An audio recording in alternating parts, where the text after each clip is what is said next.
Hi all, welcome back to our channel. இன்றைக்கி நம்ம ரொம்பவே சிம்பிளான ஒரு கோல்டு சேவிங்ஸ்க்கான வீடியோஸ் தான் வந்து நம்ம பார்க்க போகிறோம். ஸோ ஆல்ரெடி ஒரு சிஸ்டர் வந்து கமெண்ட் செக்ஷனில் வந்து கேட்டிருந்தாங்க, கோல்டு சேவிங்ஸ்க்கான ஒரு வீடியோஸ் வந்து போடுங்க அப்படின்னு சொல்லிட்டு. ஸோ இப்போ கோல்டு சேவிங்ஸ்க்காக நம்ம எப்படியெல்லாம் பண்ணலாம், ஸோ என்ன மாதிரி இருக்குது அப்படிங்கிறத வந்து நம்ம இந்த வீடியோவில் வந்து நான் உங்ககிட்ட ஷேர் பண்ணிக்க போகிறேன். ஸோ ஏழைகளுடைய மிகப்பெரிய ஒரு முதலீடு அப்படிங்கிறதே வந்து தங்கம் தான். நீங்கள் வந்து கேட்கலாம், நம்மளே நீங்கள் ஏழை அப்படின்னு சொல்லி மென்ஷன் பண்ணிட்டீங்களே, ஸோ இப்போ விற்கிற ரேட்டுக்கு வந்து கோல்டு வந்து ஏழைகள்னால வாங்க முடியுமா அப்படின்னு சொல்லி ஒரு கொஸ்டின் மார்க் வந்து வரலாம். நான் வந்து ஒரு இன்டர்வியூஸில் வந்து பார்க்கும்போது ஸோ மிடில் கிளாஸ்க்கான சில அட்வைசர்ஸ் வந்து கொடுத்துருந்தாங்க. பட் அவங்களுடைய இனிஷியலாக ஒரு மந்த்துக்கான சேல்ரி அப்படிங்கிறது பார்த்திங்கன்னா ரொம்ப லோ இன்கம் அப்படிங்கிறதே வந்துட்டு 80,000 to 1,00,000 அப்படிங்கிற மாதிரி தான் இருந்தது. பட் அதை பார்க்கும்போது எனக்கு என்ன தோணுச்சு அப்படின்னா, ஸோ இதுதான் மிடில் கிளாஸ்னால் அப்போ நம்ம வந்து எந்த கேட்டகரியில் வந்து இருக்கோம் அப்படிங்கிற மாதிரி இருந்துச்சு. ஸோ அதுலேயுமே கமெண்ட் செக்ஷன்லேயுமே நிறையா பேர் சொல்லியிருந்தது என்னென்னா, மாதம் 20,000 30,000 50,000க்கு நாங்கள் வந்து ஒர்க் பண்ணிட்டு தான் இருக்கோம். ஸோ நாங்களாம் எந்த கேட்டகரியில் வந்து வர்றோம் அப்படிங்கிறதே தெரில. ஸோ 1,00,000 வாங்கினீங்க அப்படின்னாவே நான் என்னுடைய எல்லா இஎம்ஐசி க்ளோஸ் பண்ணிவிட்டு நான் வந்து நல்லா வந்து லைஃப்பை வந்து கொண்டு போவேன் அப்படிங்கிற மாதிரி நிறையா பேர் கமெண்ட் வந்து பண்ணியிருந்தாங்க. அதுலேருந்து எனக்கு புரிஞ்சுக்கிட்ட விஷயம் என்ன அப்படின்னா, நம்ம எவ்வளோ ஏர்ன் பண்ணுறோம் அப்படிங்கிறத விட அதுக்கு ஏற்ற மாதிரி எந்த அளவுக்கு நம்மளுடைய தேவைகளை வளர்த்துக்கிறோங்கிறதுல பொறுத்து தான் ஸோ நம்ம எவ்வளோ சம்பாதிச்சாலும் எவ்வளோ சேமிக்கிறோம் அப்படிங்கிறது வந்து இருக்குது. ஸோ இப்போ விற்கிற ரேட்டுக்கு வந்து கோல்டு அப்படிங்கிறது வந்துட்டு நம்மளை மாதிரி ஒரு மிடில் கிளாஸ்க்கு ஒரு அப் டு 50,000 30,000 அந்த மாதிரி ஏர்ன் பண்ணக்கூடியவங்களுக்கு வாங்குறது அப்படிங்கிறது கொஞ்சம் சிரமமான விஷயந்தான். அது இல்லை அப்படின்னு நம்ம சொல்ல முடியாது. பட் நம்மளுடைய முன்னாடி இருந்த ஜென்ரேஷனை யோசிச்சு பாருங்கள். நம்மளுடைய அம்மா அப்பாவுடைய காலங்கள் எல்லாத்துலேயுமே பெரும்பாலும் சொல்லக்கூடிய வார்த்தைகள் என்னவா இருக்கும் அப்படின்னா, நான் வாய் கட்டி வயிற்ற கட்டி இது எல்லாத்தையுமே நான் சேர்த்து வச்சேன் அப்படின்னு சொல்லுவாங்க. ஸோ மனம் உண்டானால் மார்க்கம் உண்டுங்கிற மாதிரி குட்டி குட்டியான விஷயங்களையாவது நம்ம செஞ்சு நம்மளுடைய சேமிப்பு அப்படிங்கிறத தொடங்கணும் அப்படின்னா அதை நம்மளால் கண்டினியூ வந்து பண்ண முடியும் அப்படிங்கிறது என்னுடைய கருத்து. ஸோ இதை நம்ம வந்துட்டு எப்படியெல்லாம் சேவ் பண்ணலாம் அப்படிங்கிறத வந்து இந்த வீடியோவில் பார்க்கலாம். ஸோ தங்கம் அப்படிங்கிற ஒரு விஷயம் வந்து பார்த்தீங்க அப்படின்னா எல்லாருடைய வாழ்க்கையிலையுமே ஏதாவது ஒரு விஷயத்துலையாவது இம்பேக்ட் அப்படிங்கிறது தருது. சில பேர் வந்து ஜுவல்ஸாக வந்து போடணும்னு விருப்பப்படுவாங்க, அதுக்கு வாங்குவாங்க. சில பேர் முதலீட்டுக்காக வந்து வாங்குவாங்க. ஸோ நம்மளால் வந்து பெருசாக நாலேஜாக நான் படித்து ஸ்டாக்கில் இன்வெஸ்ட் பண்ணுறதை விட ஸோ எனக்கு தெரிஞ்ச சிறிய முதலீடு பட் எனக்கு நல்ல ஒரு ரிட்டர்ன்ஸ் தரக்கூடியது அப்படின்னு சொல்லி கோல்டை வந்து நிறைய பேர் பார்க்குறாங்க. ஸோ ஃப்யூச்சர் சேஃப் ஏதாவது ஒரு எமர்ஜென்சி விஷயத்துக்காக அப்படிங்கிறத பார்க்கலாம். ஆரம்ப காலத்திலிருந்தே எப்படி வந்து தங்கம் வந்து ஒரு மிகப்பெரிய ஒரு முதலீடாக பார்க்கப்பட்டுச்சோ அதே மாதிரி செய்முறைகளில் மிக முக்கியமான இடத்தை பிடிச்சதுமே இந்த தங்கம் தான். ஸோ சின்னதாக குழந்த பிறந்ததில் ஆரம்பித்து கடைசியில் வளர்றது, கல்யாணம், கிடாவிட்டு, காது குத்து அப்படின்னு சொல்லிட்டு சீரு, ஒருத்தர் இறந்தா கூட அந்த இறப்புக்கு அப்புறம் செய்யக்கூடிய செய்முறைகள் வரைக்குமே இந்த தங்கம் அப்படிங்கிறது வந்து ஒரு கொடுத்து வாங்கக்கூடியதாக வந்து இருக்குது. ஸோ இதில் நிறைய ப்ளஸ் ஆர் மைனஸ் ரெண்டுமே இருந்தாலும் மிக முக்கியமான பண்டமாற்று முறைகளில் தங்கமும் செய்முறைகளில் வந்து மிக முக்கியமான இடத்த பிடிச்சிருக்கு. ஸோ அப்படி பண்ணும்போதும் உங்களுடைய நகைகளை வந்து நீங்கள் வந்து சேமிக்கிறதுக்கு முடியும். இப்போ நீங்கள் வந்து ஒரு 1/4 பவுன் போடுறீங்கன்னா பின்னாடி அவங்க உங்களுக்கு அதை செய்ய தான் போகிறாங்க. ஸோ அந்த மாதிரி ஒரு இன்வெஸ்ட்மெண்ட் மட்டும் இல்லாமல் நம்மளுடைய வாழ்க்கையோடு இணைந்து செய்யக்கூடிய ஒரு செய்முறைகள்லையும் தங்கம் அப்படிங்கிறது ரொம்ப முக்கியமாக இருக்குது. நீங்கள் கொஞ்சம் கொஞ்சமாக வாங்கிறதுக்கு வந்து நீங்கள் ட்ரை பண்ணுங்கள். நீங்கள் உங்களுடைய குழந்தைகளுக்காக சேர்த்து வைக்கிறதா இருக்கட்டும், அப்படி இல்லை அப்படின்னா நீங்கள் ஒரு செய்முறை செய்கிறதுக்கு ஒரு அத்தை மாமா அப்படிங்கிற கேட்டகரியில் இருந்தீங்க அப்படின்னா கொஞ்சம் கொஞ்சமாவது அவங்களுக்கு செய்யறதுக்காக நீங்கள் பார்க்கலாம். அதை வந்து 1 கிராம் 2 கிராம் அளவுக்காவது வாங்கணும் அப்படிங்கிறத பார்க்கலாம். சார் இந்த வீடியோவில் சொல்லியிருக்கிறது அட்லீஸ்ட் ஒரு 1 இயருக்கு 1 கிராமாவது வாங்குறதுக்கு பாருங்கள். அது 1 கிராம் அப்படிங்கிறதும் 1 பவுன் அப்படிங்கிறதும் உங்களுடைய குடும்ப சூழ்நிலைக்கும் நீங்கள் சேர்த்தணும்னு நினைக்கிற உங்களுடைய பணத்தினுடைய மதிப்பை பொறுத்தும் உங்களுடைய பொருளாதாரத்தை பொறுத்தும் நீங்கள் வந்து இது இன்க்ரீஸ் பண்ணிக்கலாம். நம்ம ஒரு கம்மியான அமௌண்ட்டில் தான் சேல்ரி வாங்குகிறோம், ஸோ நம்மளால் சேமிக்க முடியாது அப்படிங்கிறத விட ஸோ குட்டியாவது ஏதாவது ஒரு மில்லிகிராம்லேயாவது நம்ம வாங்கிடணும் அப்படிங்கிறத வந்து பாருங்கள். அது வந்து ரொம்பவே கை கொடுக்கும். அண்ட் இப்போ என்கிட்ட இருக்கிற இந்த குட்டி குட்டியான ஜுவல்ஸ் வந்து பாருங்கள். ஸோ இந்த ஜுவல் எல்லாமே வந்துட்டு நான் பெருசாக இன்வெஸ்ட் பண்ணணும் அப்படின்னு நினச்சி நான் வாங்கவே இல்லை. ஸோ இது வந்து என்னென்னா என் கையில் இருக்கும்போது குட்டியாக ஒரு அமௌண்ட்டு கிடச்சப்போ அதில் இருந்து நான் எடுத்தது தான் இது எல்லாமே. இது வந்து பார்த்திங்க அப்படின்னா ஒரு 2 இயர்ஸ் பிஃபோர் வந்து எடுத்தது. இது எக்ஸாக்டாக வந்து 1 கிராம் வந்து இருந்தது. ஸோ இது வந்து 3 இயர்ஸ் பிஃபோர் வந்து எடுத்தது. ஸோ இந்த மாதிரி தான் வந்து என்கிட்ட குட்டி குட்டியாக இந்த மாதிரி வந்து நான் எடுத்து வச்சுருக்கேன். ஸோ இதை சேவிங்ஸ்க்காகவும் நான் எடுக்கல, இது ஜுவல்லாக வாங்கணும் அப்படிங்கிறதுக்காகவும் எடுக்கல. இது ஒரு சூழ்நிலை வந்து அமைஞ்சது அப்படின்னே சொல்லலாம். ஸோ இது வந்து 1 கிராம் வந்து ஒரு 2 இயர்ஸ் பிஃபோர் வந்து வாங்கும்போது பார்த்தீங்க அப்படின்னா ஒரு 4000 to 5000 அந்த ரேஞ்சில் தான் வந்து வந்தது. ஆனால் அதுக்கு மீறி வந்து போகல. பட் இதே இந்த 1 கிராம் இப்போ நம்ம எடுக்கணும் அப்படின்னா கிட்டத்தட்ட 13,000 இருந்தால் தான் நம்மளால் வந்து எடுக்கிறதுக்கே வந்து முடியும். ஸோ ஒரு 2 இயர்ஸில் வந்துட்டு அந்த அளவுக்கு இதாக இருந்திருக்கு. பட் எனக்கு அது எடுக்கும்போது அப்பத்த ரேட்டுக்கு வந்து எனக்கு ₹5 வருதா அப்படிங்கிற மாதிரி தான் இருந்தோம். பட் இந்த அளவுக்கு வந்து இன்க்ரீஸ் ஆகும் அப்படிங்கிறது வந்து தெரியல.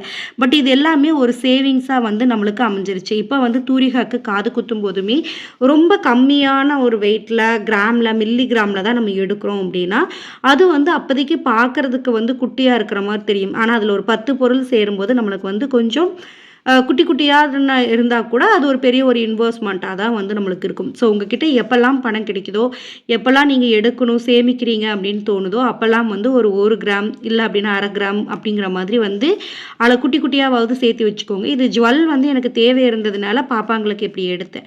அப்படி இல்லை அப்படின்னா நீங்கள் வந்து காயினா வந்து நீங்கள் எடுத்து வச்சுக்கோங்க. ஸோ அது எடுக்கும்போது இன்னும் பெனிஃபிட் இருக்குது. அது எல்லாமே இந்த வீடியோவில் வந்து நான் சொல்கிறேன். அண்ட் ஒரே மாதிரி இது வந்து பார்த்தீங்க அப்படின்னா டிசைன் வந்து உங்களுக்கு ஒரே மாதிரி சேம் பேட்டர்னில் இருக்கும். ஸோ இந்த ரிங்குக்கு பின்னாடி ஒரு ஸ்டோரி இருக்குது. கண்டிப்பாக அதை நான் வந்து ஷார்ட்ஸில் வந்து உங்களுக்கு நான் வந்து கன்வே பண்ணுறேன். ஸோ நீங்கள் இப்போ ஒரு மணி சேலஞ்ச் வந்து பண்ணுறீங்க, இல்லை ஒரு 1 மந்த்துக்கு வந்து ஒரு 2000 3000 நீங்கள் சேர்த்துறீங்க அப்படின்னா அதுக்கு வரக்கூடிய அளவுக்கு மில்லிகிராம்ஸில் வந்து எடுத்துக்கோங்க. ஒரு பெரிய பெரிய நகை கடைகள்ல எல்லாம் போனீங்க அப்படின்னா 100 மில்லி 200 மில்லியில் கூட பெரிய பெரிய கடைகளில் வந்து பார்த்தீங்க அப்படின்னா காயின்ஸ் அப்படிங்கிறது வந்து இருக்குது. ஸோ நீங்கள் அந்த இடத்துல காயின்ஸாக கூட நீங்கள் வந்து பை பண்ணிக்கலாம். ஆனால் அதே மாதிரி உங்களால் லிக்விட் கேஷாக வந்துட்டு என்ன பண்ண முடியும் அப்படின்னா இம்மீடியட்டாக ஜுவல்லை வந்து மாற்றிக்கிறதுக்கு முடியும். அது மிகப்பெரிய ஒரு ப்ளஸ் பாயிண்ட் ஜுவல்னுடைய இன்வெஸ்ட்மெண்ட்டில். ஸோ ஜுவல்லாக நீங்கள் சேர்த்துறீங்க அப்படின்னா உடனடியாக உங்களுக்கு ஏதாவது பணம் வேணும் அப்படின்னு சொன்னால் உடனே நீங்கள் வித்துறதுக்கு உங்களால் முடியும். ஸோ நீ கேஷாக கன்வெர்ட் பண்ணுறதுக்கு ரொம்ப ரொம்ப ஈஸி. அதே மாதிரி அடகு வைக்கிறதோ அப்படிங்கிறதும் ரொம்பவே ஈஸி. எனக்கு அது விற்கிறதுக்கு விருப்பம் இல்லை, இப்போதைக்கு எனக்கு ஒரு 2 மந்த்ஸ் ரொட்டேஷனுக்காக ஒரு அமௌண்ட் வேணும், டக்குன்னு இது பண்ணிக்கிறேன், திருப்பி நம்ம திருப்பிக்கலாம் அப்படின்னு சொன்னால் உடனே உங்களால் வந்து அடகு வந்து வைக்கிறதுக்கும் முடியும். எமர்ஜென்சிக்கு வந்து ரொம்ப ரொம்ப கை கொடுக்கக்கூடிய ஒரு விஷயம் அப்படின்னு சொன்னால் அது வந்து ஜுவல் தான். ஸோ இவ்வளோ பெனிஃபிட் இருக்கிறதுனால கொஞ்சம் கொஞ்சமாவது வாங்குறதுக்கு வந்து பாருங்கள். நம்ம லைஃப்பில் வேறு எதுக்குமே நம்ம வந்து அமௌண்ட் வந்து நம்ம ஸ்பெண்ட் பண்ணுறது இல்லையா அப்படிங்கிறத கொஞ்சம் யோசிச்சு பாருங்கள். ஸோ ஒரு 5000 ஒரு 2 மாதம் நீங்கள் வந்து சேர்த்து வச்சுருக்கக்கூடிய தொகை வந்துட்டு ஒரு 7000 8000 ஆயிடுச்சு அப்படின்னா அதுக்கு தகுந்த பொருள் என்ன வருமோ அதை வந்து நீங்கள் இமீடியட்டாக கேஷாக வச்சுருக்காம கோல்டாக கன்வெர்ட் பண்ணி நீங்கள் வந்து கையில் வந்து வச்சுக்கோங்க. அது செலவாயிருச்சு அப்படிங்கிற ஒரு சிந்தனையிலேயே வச்சுக்கோங்க. ஸோ அப்படி நம்ம வந்து பண்ணும்போது அது செலவுகளோட செலவாக வந்து உங்களால் வந்து கொண்டு போயிடுறதுக்கு வந்து முடியும். நீங்கள் வந்துட்டு உங்களுடைய கேஷை தங்கமாக வந்து சேமிக்கிறதுக்கு என்னுடைய சில கருத்துக்களை வந்து இந்த வீடியோவிலே நான் உங்ககிட்ட ஷேர் பண்ணிக்க போகிறேன். ஸோ எப்போவுமே கோல்டை வந்து ஒரு இன்வெஸ்ட்மெண்ட்டாக வந்து பாருங்கள். அது ரொம்ப ரொம்ப முக்கியம். ஸோ நம்மளுக்கு வந்துட்டு பெரிய பெரிய இன்வெஸ்டர்லாம் என்ன பண்ணுவாங்கன்னா ட்ரேடிங், மியூச்சுவல் ஃபண்ட் இந்த மாதிரி நிறையா விஷயங்கள் வந்து லேர்ன் பண்ணி அதில் வந்து நல்ல ஒரு ஹை ரிட்டர்ன்ஸ் தரக்கூடிய 12% 24% வந்து ரிட்டர்ன் தரக்கூடிய இடங்களில் இன்வெஸ்ட் பண்ணுவாங்க. பட் காமனாக எல்லார் மேலேயுமே புரிந்து கொள்ளக்கூடிய ரொம்பவே சுலபமான ஒரு விஷயம் ஒரு இன்வெஸ்ட்மெண்ட் அப்படின்னா அது வந்து கோல்டு தான். ஸோ இதுலேயுமே ரொம்ப எக்கனாமிக்கலாக வந்து நம்ம யோசிக்கணும்னா நிறைய எவ்வளோ இயருக்கு எவ்வளோ ரிட்டர்ன்ஸ் நம்மளுக்கு தருது, ஸோ செய்கூலி சேதாரெல்லாம் எவ்வளோ மைனஸ் போகுது அப்படிங்கிற மாதிரி பார்க்குறவங்களாம் இருக்க தான் செய்கிறாங்க. பட் அதை தாண்டி நம்ம கைக்கு வந்து இம்மீடியட்டாக நம்மளால் கேஷாக கன்வெர்ட் பண்ணிக்கிறதுக்கும் ஒரு ஜுவல்லாக நம்மளால் சேர்த்து வச்சுக்கிறதுக்கும் முடியறது அப்படிங்கிறதுன்னு வந்து பார்த்திங்கன்னா ஒரு நல்ல பெஸ்ட் இன்வெஸ்ட்மெண்ட் அப்படிங்கிறது கோல்டு தான். ஸோ அதை எப்போவுமே ஒரு இன்வெஸ்ட்மெண்ட்டாக வந்து பாருங்கள். இதே நான் வந்து 3 இயர்ஸ் பிஃபோர் வந்து தம்பிக்கு வந்து செயின் வந்து நாங்கள் எடுக்கும்போது 1 பவுன் வந்து 36,000க்கு தான் நாங்கள் வந்து எடுத்திருந்தோம். பட் இப்போது இன்றைக்கி கரண்ட் ரேட்டில் வந்து 1 பவுன் 64,300 வந்து போயிட்டுருக்கு. ஸோ கிட்டத்தட்ட வந்து பார்த்திங்க அப்படின்னா 28,000க்கு மேலே வந்துட்டு உங்களுக்கு வந்து ஹை ஆகிருக்கு இந்த வெறும் இந்த 3 இயர்ஸில் மட்டுமே. ஸோ ஒரு இடத்துல வந்துட்டு நம்ம அமௌண்ட்டை கொண்டு போய் டெபாசிட் பண்ணுறோம் அப்படின்னா இந்த அளவுக்கு ஒரு ரிட்டர்ன்ஸ் நம்மளுக்கு கிடைக்குமா அப்படிங்கிறது ஒரு கொஸ்டின் மார்க் தான். ஸோ ஈஸியாக கன்வெர்ட் பண்ணிக்கிறதுக்கு நம்மளால் முடியும், நம்மளால் புரிஞ்சுக்கிறதுக்கு ரொம்ப ரொம்ப எளிமையானது. ஸோ இன்வெஸ்ட்மெண்ட்டாக வந்து நீங்கள் எப்போவுமே ஒரு கோல்டு அப்படிங்கிற ஒரு விஷயத்தை வந்து பாருங்கள். அதே மாதிரி நீங்கள் இன்வெஸ்ட்மெண்ட்டுக்காக பண்ணுறேன், நான் வந்து இது ஒரு சேவிங்ஸ்க்காக ஃப்யூச்சரில் எனக்கு ஹெல்ப்ஃபுல்லாக இருக்கணுங்கிறதுக்காக நான் பண்ணுறேன் அப்படின்னா தயவு செய்து ஜுவல்லாக எடுக்கிறதுக்கு பார்க்காதீங்க. அது ரொம்ப ரொம்ப முட்டாள்தனம். ஸோ எனக்கு வந்து ஜுவல் போடுறதுக்கு எனக்கு பிடிக்கும், தங்க சேமிக்கிறதுக்கு பிடிக்கும் அப்படின்னா நீங்கள் டெய்லி வியர் பண்ணுற மாதிரியான இயரிங்ஸோ பேங்கிள்ஸோ இந்த மாதிரி வந்து எடுத்துக்கலாம், அது தப்பில்லை. பட் இன்வெஸ்ட்மெண்ட் தான் என்னுடைய மெயின் டார்கெட்டே, அதை வந்து நான் ஒரு சேவிங் பர்பஸ்க்காக யூஸ் பண்ணுறேன் அப்படின்னா அந்த மென்டாலிட்டியில் இருக்கிறவங்க ஜுவல்லை வந்து எடுக்காதீங்க. ஏன்னா நீங்கள் வந்து ஜுவல்லாக எடுக்கும்போது வேஸ்டேஜ் வந்து உங்களுக்கு வரும், மேக்கிங் சார்ஜ் வரும், ஜிஎஸ்டி பே பண்ணுற மாதிரி இருக்கும். ஸோ இதெல்லாம் டோட்டல் பண்ணிங்க அப்படின்னா இன்வெஸ்ட்மெண்ட்டில் வந்து உங்களுக்கு நிறைய அடி வாங்குற மாதிரி இருக்கும். லைக் இப்போ வந்து நீங்கள் ஒரு 64,000க்கு நகை வாங்குறீங்க அப்படின்னா கண்டிப்பாக ஒரு 15 ரூபா கிட்ட வந்துட்டு மேக்கிங் சார்ஜ் வந்து நீங்கள் பே பண்ணுற மாதிரி இருக்கும். அந்த 15,000 உங்களுக்கு நட்டம் தான். பட் அதுக்கு பதிலாக வந்து நீங்கள் என்ன பண்ணலாம் அப்படின்னா காயின்ஸாக இல்லைன்னா பாராக வந்து வாங்குறதுக்கு ட்ரை பண்ணலாம். அதே மாதிரி சின்ன சைஸ் ஆஃப் ஜுவல்லை வந்து எடுக்கிறதுக்கு வந்து ப்ரிஃபர் பண்ணாதீங்க. இப்போ நான் வீடியோவில் காட்டின மாதிரி குட்டி குட்டியான இது நீங்கள் வந்து இப்போ ஒரு 1/2 கிராமுக்கு சேர்த்திருக்கீங்க அப்படின்னா அந்த 1/2 கிராமுக்கு போய் ஒரு கம்மலோ ஒரு மோதிரமோ நீங்கள் எடுக்கிறீங்க அப்படின்னா அதுக்கு வந்து 18% வேஸ்டேஜ் போடுவாங்க, 3% ஜிஎஸ்டி வந்து போடுவாங்க. ஸோ அது வந்துட்டு ரொம்ப உங்களுக்கு மேக்கிங் சார்ஜில் வந்து ரொம்ப ஹையாக வரும். ஏன்னா ரொம்ப குட்டியான டிசைன்ஸ்க்கு வந்துட்டு நிறைய வேஸ்டேஜ் வந்து காட்டுவாங்க. ஸோ ஒவ்வொரு கடையில் வந்து போய் பார்த்தீங்க அப்படின்னா 18%, 16%, 24% இருக்கிற வேஸ்டேஜ் எல்லாம் வந்து இருக்குது. ஸோ அதுக்கு தகுந்த மாதிரி ஜுவல்ஸை வந்து பாருங்கள். ரொம்ப குட்டியான ஜுவல்ஸ் வாங்கும்போது உங்களுக்கு நிறையா மேக்கிங் சார்ஜ் வந்து போகிறதுக்கான சான்ஸ் வந்து இருக்குது. ஸோ குட்டி குட்டியான ஜுவல்ஸ் போகிறத வந்து அவாய்ட் பண்ணிக்கோங்க. அதே மாதிரி ஒரு மாதத்துக்கு மில்லிகிராம்லேயாவது அட்லீஸ்ட் நான் ஒரு தங்கம் வாங்கணும் அப்படிங்கிறத ஒரு டார்கெட்டாக வந்து நீங்கள் வந்து ஃபிக்ஸ் பண்ணிக்கோங்க. ஸோ ஒரு மாதத்துக்கு நான் வந்து 1 கிராம் வாங்கணும் அப்படின்னு நீங்கள் நினைக்கலாம். ஸோ இப்போ 1 கிராம் அப்படிங்கிறது வந்து இப்போ வந்து கிட்டத்தட்ட வந்து 8,000க்கு வந்து போகுது. இன்கேஸ் நீங்கள் வந்து பேமெண்ட் பண்ணுறீங்க, ஜிஎஸ்டி பே பண்ணி காயினாக வாங்குறீங்க அப்படின்னா ஒரு 8,500, 9,000 ரவுண்ட் ஆஃப் பண்ணி வச்சுக்கோங்களேன், அதுக்குள்ளே நீங்கள் எடுத்துக்கலாம்.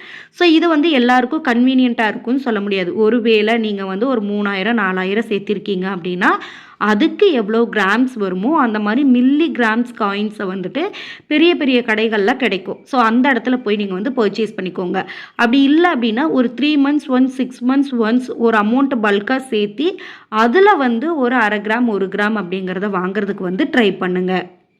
மேக்ஸிமம் இன்வெஸ்ட்மெண்ட்டாக போகிறவங்க காயினாவோ இல்லை அப்படின்னா பாராவோ வாங்குறதுக்கு வந்து ட்ரை பண்ணுங்கள்.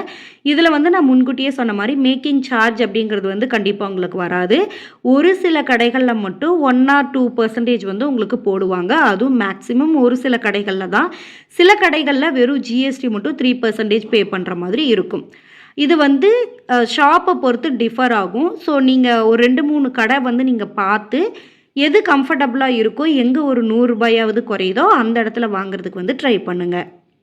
அடுத்து ரொம்ப ரொம்ப முக்கியமான ஒரு விஷயம், உங்களுடைய மாத செலவுகளை கட்டுப்படுத்தி உங்களுடைய சேமிப்புகளை அதை கோல்டாக மாற்றுறதுக்கு ட்ரை பண்ணுங்கள். அது ரொம்ப ரொம்ப முக்கியமான விஷயம்.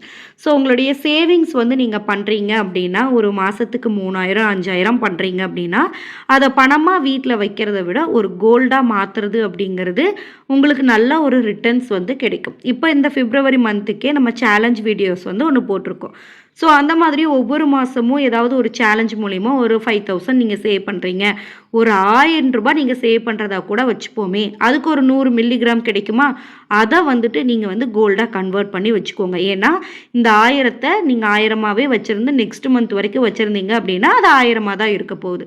ஸோ அந்த 1000த்தை நீங்கள் இம்மீடியட்டாக அதை கோல்டாக கன்வெர்ட் பண்ணிட்டீங்க அப்படின்னா ஒரு 100 மில்லிகிராம் கிடைச்சா கூட நீங்கள் ஒரு 10 இந்த மாதிரி காயின்ஸை நீங்கள் சேர்த்தும் போது ஃப்யூச்சரில் உங்களுக்கு வந்து நல்ல ஒரு வேல்யூ இருக்கும். ஸோ அதை நீங்கள் வந்து ஜுவல்லாக வந்து நீங்கள் கன்வெர்ட் பண்ணிக்கலாம், இல்லை உங்களுக்கு தேவைப்படும் போது கேஷாக வந்து சேஞ்ச் பண்ணிக்கலாம். ஸோ இது வரைக்கும் நான் ஜுவல்லே சேர்த்தலை அப்படின்னு நினைக்கிறவங்க இந்த டிப்ஸை வந்து ஃபாலோ பண்ணி ஒரு இன்வெஸ்ட்மெண்ட் பர்பஸ்க்காக மில்லிகிராமில் இருந்தாவது சேமிக்கிறதுக்கு ட்ரை பண்ணுங்கள். உங்களுடைய செலவுகளை சேமிப்புகளை வந்துட்டு கோல்டாக மாற்றுறதுக்கு வந்து ட்ரை பண்ணுங்கள். கண்டிப்பாக வந்துட்டு இது உங்களுக்கு ஹெல்ப்ஃபுல்லாக வந்து இருக்கும். ஸோ குட்டி குட்டியான ஜுவல்ஸ் அப்படிங்கிறது வந்து பின்னாடி நம்மளுக்கு ஒரு மிகப்பெரிய சிறு துளி பெருவெள்ளம்ங்கிற மாதிரி பின்னாடி வந்துட்டு உங்களுக்கு நல்ல பெனிஃபிட் வந்து உங்களுக்கு கொடுக்கும்.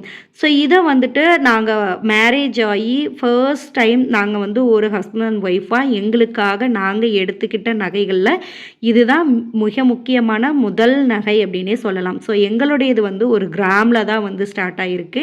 ஸோ இப்படி வந்து நம்ம சேர்த்துறதுக்கு ஆரம்பித்தோம் அப்படின்னாவே கண்டிப்பாக நம்மளுக்கு அதை பார்க்கும்போது இப்போ வரைக்குமே எங்களுக்கு தோணும், ஸோ இது நம்மளுடைய காசில் நம்ம வந்து நம்ம குழந்தைகளுக்காக வாங்கியிருக்கோம் அப்படின்னு சொல்லும்போது அம்மா அப்பா அப்படிங்கிறவங்களை தாண்டி நம்ம ஒரு ஃபேமிலியாக நம்ம செய்கிறோம் அப்படிங்கிற ஒரு இது இருக்குல்ல, அதை பார்க்கும்போது ஒரு சின்ன ஒரு ஹாப்பினஸ் இருக்கும். அதை பார்ப்பாங்க கையிலெல்லாம் பார்க்கும்போது ஓகே நம்மளுடைய உழைப்பு நம்ம போட்டிருக்கோம் அப்படிங்கிற மாதிரி இருக்கும். ஸோ அதுவே நம்மளுக்கு ஒரு செல்ஃப் மோட்டிவேட் கொடுத்துட்டே இருக்கும். இன்னும் நம்ம என்னென்ன மாதிரியெல்லாம் செஞ்சால் நம்மளால் மணி வந்து சேவ் பண்ண முடியும் அப்படிங்கிறத நம்ம மைண்ட் ஆட்டோமேட்டிக்காக யோசிக்கிறதுக்கு வந்து ஆரம்பிக்கும். ஸோ அந்த மாதிரி வந்து பாருங்கள். இது நாங்கள் டெய்லி வியர் பண்ணுறதே கிடையாது. இது அப்படியே தான் வந்து வீட்டில் தான் இருக்குது. ஏதாவது ஒரு ஃபங்க்ஷன் அப்படின்னா மட்டும்தான் நாங்கள் ரொம்ப ரேராக வந்து யூஸ் பண்ணுவோம். இந்த ஒரு 4 இயர்ஸ்லேயே ஒரு 4-5 தடவை தான் வந்து நம்ம போட்டிருப்போம் அப்படிங்கிற மாதிரி தான் இருக்கும். பட் இது என்னைக்காவது ஒரு நாள் இன்னும் இதனுடைய வேல்யூ நான் வீட்டில் பீரோவில் வச்சு பூட்டியிருந்தா கூட அப்போ நான் 4000 5000க்கு எடுத்ததனுடைய வேல்யூ இப்போ வந்து 9000க்கு டபுள் மடங்காக வந்து உயர்ந்திருக்கு. அப்படிங்கும்போது இது எனக்கு நல்ல ஒரு இன்வெஸ்ட்மெண்ட் பர்பஸ் தான் ஃப்யூச்சரில். ஸோ இந்த மாதிரி சேமிக்கிறதுக்கு ட்ரை பண்ணி பாருங்கள். ஸோ நெக்ஸ்ட் ஒரு வீடியோஸில் இன்னும் டெப்டாக நிறைய விஷயங்களை பற்றி கோல்டு சேவிங்ஸில் பார்க்கலாம்.